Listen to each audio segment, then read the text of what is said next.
আসসালামু আলাইকুম ওয়া রাহমাতুল্লাহ।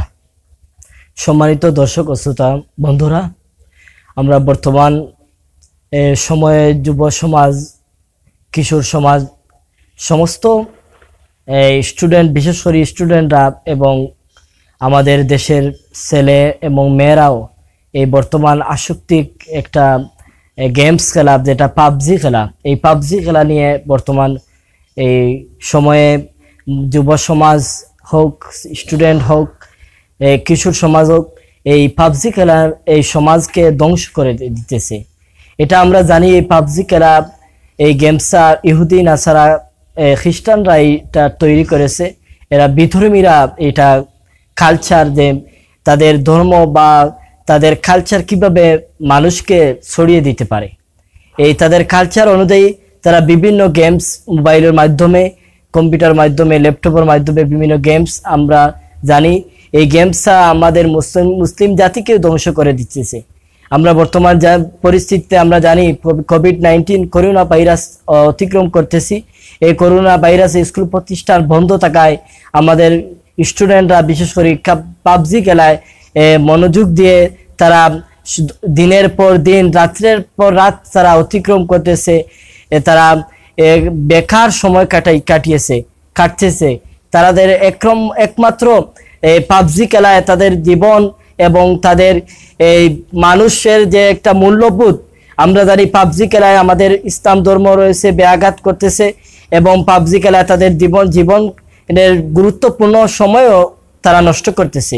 তাই আমরা এই আল্লাহ রসুল সাল্লাল্লাহু আলাইহি ওয়াসাল্লামের যুগে যদি আমরা চেয়ে দেখি, আল্লাহ রসুল সাল্লাল্লাহু আলাইহি ওয়াসাল্লামের হাদিস বাই চেয়ে দেখি যে খেলাধুলার বিনোদন যে বিষয়টা, এই বিনোদনের বিষয়টা হচ্ছে আমরা জানি যে শারীরিক ও মানসিক কিছু খেলা রয়েছে, এটা ইসলামে সমর্থন দিয়েছে।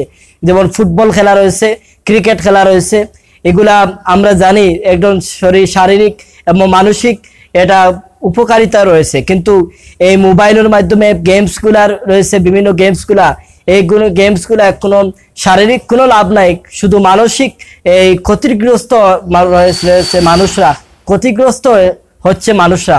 তাই আমি যুব সমাজ এবং এই বর্তমান প্রেক্ষাপটে আমি ছাত্র সমাজকে বিশেষ করে উদ্দেশ্য করে বলবো, আপনারা ছাত্র সমাজ, আপনারা এই গেমসগুলোর মাধ্যমে আপনি আপনার জীবনকে আপনি নষ্ট করতেছেন এবং মানুষগুলা আপনারা এই এক সময় আপনি আপনার জীবনকে যে সময় বরবাদ করবেন, আপনার জীবনকে যে আপনি সঠিক মূল্যবোধ সঠিক সময় আপনি ব্যয় করতেছেন না, এটা আমরা জানি। একজন মানুষ দুনিয়ার প্রতিষ্ঠিত হতে হলে আপনি আপনার পরিশ্রম করতে হবে। একজন ছাত্র যদি আপনি ভালোভাবে লেখাপড়া করেন, আপনি এক সময় আপনি কি করবেন, আপনি আপনার সমাজের মধ্যে একজন আদর্শবান মানুষ হবেন। ঠিকই তেমনিভাবে দুনিয়াবিও আপনার অনেক ফায়দা রয়েছে। এবং এই বিশেষ করে আমাদের ধর্ম ইসলাম যেগুলা কাজকে সমর্থন দিয়েছে, এই কাজগুলো আমরা করবো, আর যেগুলা ইসলাম সমর্থন দেয় নাই এইগুলা আমরা করব না। কারণ ইসলামের কোনো কাজ, এমন কাজ নাই যে ইসলামের সমর্থন দিছে কিন্তু মানুষের ফায়দা নেই। আপনারা সবই ইসলাম, আল্লাহ রসুল সাল্লাল্লাহু আলাইহি ওয়াসাল্লাম যতগুলো কাজ আমাদেরকে শিক্ষা দিয়েছেন, আমাদের কোনোভাবে ফায়দা রয়েছে। আল্লাহ রসুল সাল্লাল্লাহু আলাইহি ওয়াসাল্লাম যে কোনো কাজের বাইরে দিকে চেয়ে থাকি, যে কাজ থেকে নিষেধ করেছেন, যে কাজ থেকে আমাদেরকে বিরত থাকার জন্য আদেশ দিয়েছেন, এই আদেশ দিয়েছেন, এই নিষেধ দিয়েছেন, সবগুলো কাজ আমাদের জন্য ফায়দা। আমি বিশেষ করে বর্তমান সমাজে লুডো খেলা, গেমস বাদে এই গেমস খেলা, বিভিন্ন ক্যারাম বোর্ড খেলা, এগুলো ইসলামের সমর্থন দেয় নাই। তাই আমরা ইসলামের সঠিক আদর্শিত হয়ে আমরা এগুলো পরিহার করব। বিশেষ করে পাবজি গেম, এই পাবজি গেমের আমাদের দেশে কিছুদিন আগে পেপারে পাওয়া গিয়েছে যে একটি ছেলে পাবজি খেলতে এমবি কিনে না দেওয়ায় মাকে বলছিল, মা না দেওয়ার কারণে সে আত্মহত্যা করছে। নাউজুবিল্লাহি মিন যালিক। এমন ভাবে আসক্তি হয়েছে যে সে আত্মহত্যা করতে বাধ্য হয়েছে। তাই আমি বর্তমান সমাজকে আমি বিশেষ করে জোর করে বলবো যে আপনারা এই মারাত্মক ভয়াবহ এই পাবজি খেলা, এবং অনেকে আছে যে পাবজি খেলার মাধ্যমে তো ইনকাম করতেছেন, এটা হারাম খেলা, তো এরপরে ইনকাম করতেছেন, এটাও হারাম, ডাবল হারাম।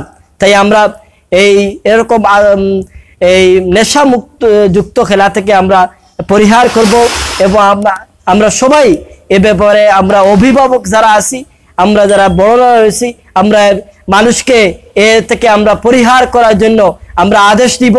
আমরা সবাই বর্তমান পরিস্থিতি করোনা ভাইরাস আমরা অতিক্রম করতেছি, আমরা আল্লাহ রাব্বুল আলামিনের দরবারে আমরা ফালা চাইব যে বর্তমান পরিস্থিতি থেকে আপনাদেরকে সবাইকে হেফাজত করুক। ওমা আলাইনা ইল্লাল বালাগ। আসসালামু আলাইকুম ওয়া রাহমাতুল্লাহ।